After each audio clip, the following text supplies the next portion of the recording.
السلام علیکم دوستانو. پنجشیر ته د ملا یعقوب سفر هیڅ چاته د امنیت خرابولو اجازه نه ورکوو.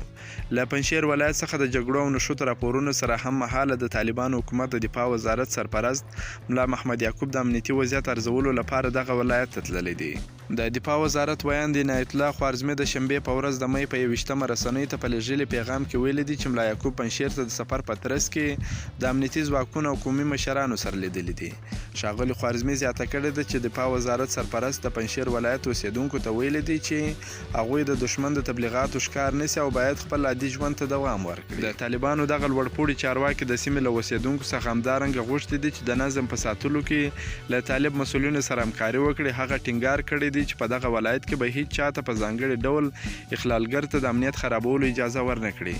تېره اونۍ د طالبانو دفاع وزارت د هوایي قواو قومندان هم پنجشیر ته سفر کړی و او له خلکو څخه یې غوښتي وه چې د نورو د ګټو لپاره خپل ځانونه مه مړه کړوئ. امان الدین منصور د مۍ په 14مه د پنجشیر خلکو ته په خطاب کې ویلي وه تاسو د هغو کسانو د ګټو په خاطر چې په تاجکستان او فرانسه کې عیش و نوش کوي هغوی هلته ستاسو د وینو په پیسو خپل ځان ته پیسې ګټي.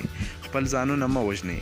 د طالبانو حکومت د دفاع وزارت مسؤلین پر داسې مهال پنجشیر ته سفر کوي چې تر تیر کوچني اختر وروسته په دغه ولایت کې د مقاومت جبهې او طالبانو ترمنځ د نښتو او د ملکي خلکو د زیانمنېدو راپورونه ورکړل سوي دي. ویل کېږي چې 2 ورځې مخکې د دغه ولایت په خنج ولسوالۍ کې یو ځل بیا د مقاومت جبهې او طالبانو ترمنځ نښتې پیل سوي دي.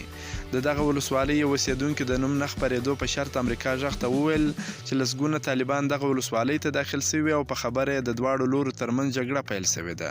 خو طالبانو تر دا مهاله د دغه تازه نښتو په اړه څه نه دي ویلي.